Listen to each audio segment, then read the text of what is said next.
8. पहाड़गंज के घटिया होटल मालाबार के रूम नंबर 108 का दरवाजा खुद अथर ने खोला। वो बस कच्चे में था। उसका मुंह एक तरफ से सूजा लग रहा था। उसके रिब्स के पास भी कुछ लाल निशान बने थे। मैं अंदर घुसा और चिल्लाया, अबे क्या कांड कर दिया तूने? एक सिंपल सा काम भी तूने। मेरा सेंटेंस मुंह में ही रह गया। बेड पर मोनू लेटी हुई थी। चादर ओढ़ने के बाद भी उसकी आधी नंगी पीठ तो मैं देख ही रहा था। मैं और चिढ़ गया, तुम लोग साले बहनचोद अपनी हरकतों से बाज नहीं आओगे ना? भाई जो तू देख रहा है वो सच नहीं है। और ये तुम लोगों से क्या मतलब है तेरा? हाँ, श्रेया ने भी कुछ किया क्या? ये साला इतनी जल्दी मेरी टोन पकड़ लेगा, मुझे इसका अंदाजा नहीं था। मैंने अपनी गुस्से वाली एक्टिंग कंटिन्यू की। उसके बाद तो मैं बाद में करूंगा। अभी तो ये बता साले कि तुझे इसको हॉस्पिटल में एडमिट करने के लिए भेजा था या इसके साथ होटल में धक्की टिक्की करने के लिए? भाई भाई प्लीज, मैं तेरे आगे हाथ जोड़ता हूँ, तू बैठ और मुझे टी शर्ट पजामा दे। मैं कपड़े पहनकर तुझे पूरी बात बताता हूँ यार। ले पकड़। मैंने झोला उसको दे दिया। फिर याद आया कि बुक भी उसी में थी। मैंने बुक निकाली। वो टॉयलेट चला गया। मैं पढ़ने बैठा। पार्थिव, तू है क्या? पार्थिव नहीं हूं मैं, पार्थिव हूं। हाँ बोल, मैं ही हूं। अच्छा हुआ तू उठ गई। मैंने बुक साइड में रखी। कल तो तू क्या बकचोदी कर रही थी? प्रेग्नेंट हूं, मुझे चीट किया है, अथर्व हरामी है, कुत्ता है, सुअर बहन का। तब तक अथर्व आ गया। ओ भाई भाई भाई, इतना कुछ नहीं बोला इसने। तुझे क्या पता इसने मेरे सामने तेरी कितनी बुराई की है? मैंने एवं ही ब्लफ खेल दिया। अथर्व ने मोनू को घूरा। मोनू ने सीने तक चादर खींच ली और अपनी गर्दन टच करती कसम खाने का इशारा करने लगी। तू कसम बाद में खाई हो, पहले कपड़े पहन। लाज शर्म कुछ है कि नहीं? मुझे पता ही नहीं चला कि मैं कब अपने बाप की टोन में बोल दिया। पर मोनू तो और कमीनी। इसने हम दोनों की परवाह ही नहीं की और अपने क्लोब्स हिलाती तकिए के पीछे से टी शर्ट निकालकर पहनने लगी। मेरी आंखें फटी रह गईं। मैंने अथर्व की ओर देखा। भाई, ये नॉर्मल है क्या इसका? हाँ यार, उसको बॉडी दिखाने में कोई प्रॉब्लम नहीं है। इसका कहना है कि body is just a body, फिर चाहे वो किसी आदमी की हो, औरत की हो या फिर किसी जानवर की हो। और सिडक्शन देखकर नहीं, फील करने से आता है। खैर छोड़ इसकी बकचोदी। कल सुन क्या हुआ। मैं अल्टी पल्टी मारकर अथर्व की कहानी सुनने बैठ गया। हुआ ये कि कल शाम को जब मैं इसको हॉस्पिटल ले जाने के लिए घर से निकला था ना, तो उसके बाद हम लोगों ने ऑटो ली। और जैसे ही हम लोग ऑटो में बैठे और बस मेन रोड पे पहुंचे ही थे कि मुझे मेरी बाइक दिखी। तेरी बाइक? वो बाइक जो तूने अंबाला के पास से खो दी थी? अबे खोई नहीं थी साले, चुरा ले गया था कोई। और जैसी वो बाइक मुझे दिखी ना, तो मैंने ऑटो वाले से तुरंत कहा कि भाई इसके पीछे चल। तो फिर ऑटो वाला बोला कि मैं पैसे भी उसी हिसाब से लूंगा। फिर मैंने कहा तू चल, तो ये बाइक मेरी है, अगर मिल गई ना तो तुझे तेरी लाइफ की सबसे बड़ी पेमेंट मैं दूंगा। तू श्योर है वो तेरी बाइक थी? तुझे अपनी बाइक का नंबर तो याद है ना? DL। अबे ओ, बाप को मत सिखा, याद है? ठीक है। हाँ, वैसे उस बाइक की नंबर प्लेट अलग थी। फिर कहां से तेरी बाइक हुई? अबे सुन, मुझे अपनी बाइक को पहचानने के लिए नंबर प्लेट की जरूरत नहीं है। अबे तू आगे तो सुन। हाँ, तो फिर हमने उसका पीछा किया तो उस पे 3 लोग बैठे थे। और मुझे तो इस बात पे भी भरोसा था कि साले आगे जाकर कहीं ना कहीं ट्रैफिक वालों के चक्कर में जरूर पड़ेंगे।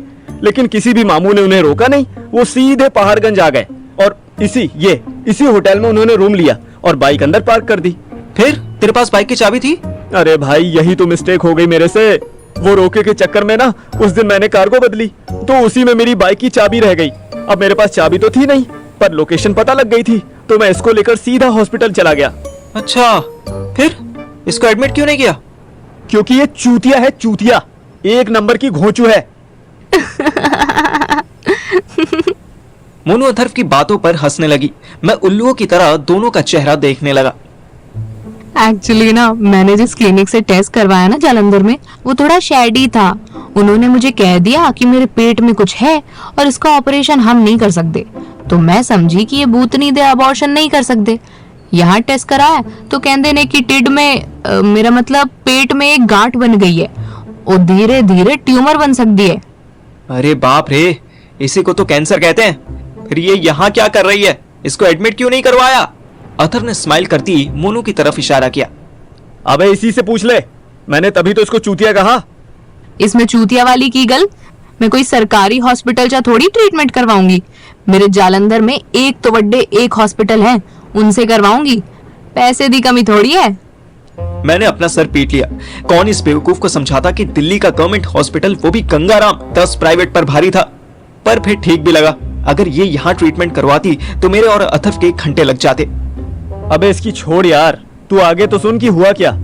हाँ, तो जब इसने बोला ना कि मुझे ऑपरेशन नहीं करवाना है, तो उसके बाद मैं इसको लेकर यहाँ पे आ गया और फिर एक रूम मैंने भी ले लिया और इसी बहाने उन तीनों को अपना दोस्त बताकर वो रिसेप्शन वाले से पूछ लिया कि उनका कमरा नंबर क्या है। तू अकेला उन 3 लड़कों से चाबी मांगने जाने वाला था? अबे नहीं यार, मैं तो ये सोच रहा था कि सुबह तुझे बुलाऊंगा और कॉलेज से कुछ लड़कों की हेल्प लूंगा और तब तक मैं नजर रखूंगा कि कहीं वो साले भाग न जाएं। पर क्या उन्होंने तुझे नजर रखते हुए देख लिया?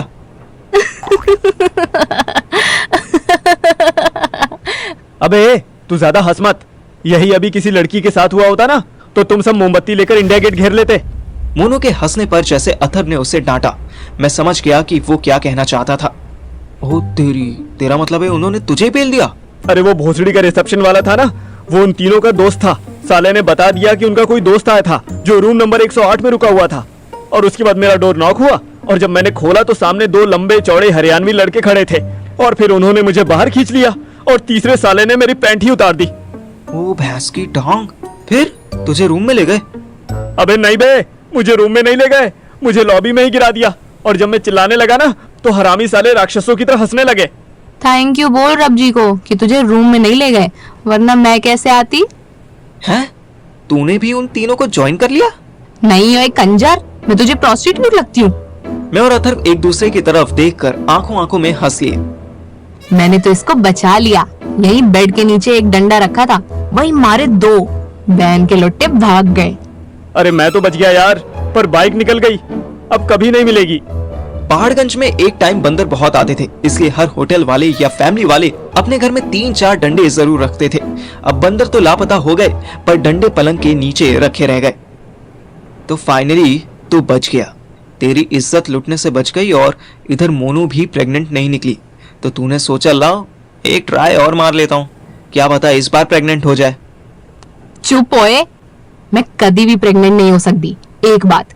दूसरी बात, अथर्व ने मैंने टच भी नहीं किया। अच्छा, फिर तो हेलन बनी क्यों सो रही थी? कौन हेलन? मैं इतना ही सोती हूँ, तूने देखा तो है, मुझे देख देख के आहें भरता था तू। मेरा बाप अक्सर मुझे या अथर्व या किसी को भी आधे कपड़े में देखता तो हेलन कहता था।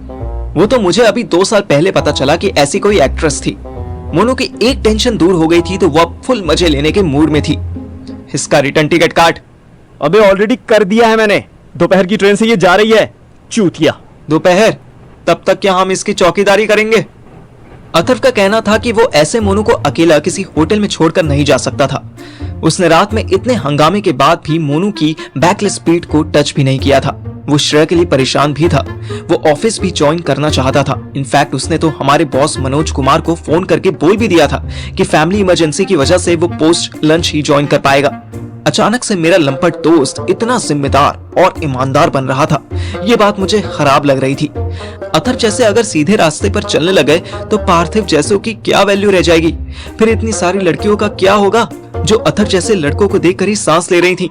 ऐसे ही ढेर सारे फालतू थॉट्स के साथ मैं सो गया। नींद खुली तो 1 बज चुके थे। मोनू की ट्रेन यही न्यू दिल्ली स्टेशन से 1:30 पर थी। हमने उसको ट्रेन में बैठाकर विदा किया और कभी वापस न लौटकर आने की प्रेयर की। इसके बाद मैं और अथर्व दोनों ही ऑफिस चले गए। हमने सोचा था कि ऑफिस वाले मैप में बने मार्क्स के बारे में हमसे पूछेंगे, पर यहाँ तो किसी को हमारी कोई परवाह ही नहीं थी। शाम तक हम ऐवे ही ऑफिस में बैठे रहे। ना मनोज कुमार हमसे मिलने आया, ना ही किसी ने कोई काम दिया। हम ऑफिस से निकलकर अपने आप घर आ गए। मैं अपने बाप से कुछ बात करना चाहता था, पर वो शाम 8 बजे ही सो रहे थे। मैं वापस बेड पर बैठा, जूता उतारा तो मुझे अपनी बुक याद आई। मैंने निकाली और लास्ट के 10 पेजेस पढ़ने बैठ गया। मेरा फोन बजा, कोई अननोन नंबर था। मैंने काट दिया और क्लाइमेक्स पूरा करने लगा। आखिरी 2 पेजेस तक आते आते मेरी बुद्धि हरी होने लगी। जब मैंने पढ़कर किताब साइड रखी तो मेरा दिमाग हिल चुका था। मोबाइल फिर बजने लगा। मैंने साइलेंट किया और जैसे खुद से ही बोला, मुझे सुहानी चाहिए, मुझे हर हाल में सुहानी से शादी करनी है। फोन फिर बजा तो मैंने इरिटेट होते हुए कॉल उठा लिया और चिल्लाया, क्या है, बार बार काट रहे हो तो समझ नहीं आ रहा है? दूसरी तरफ से मुझे कबीर की धमकी सुनाई दी, काटूंगा तो मैं तुझे। तेरी हिम्मत कैसे हुई श्रेया से अंगूठी लेने की?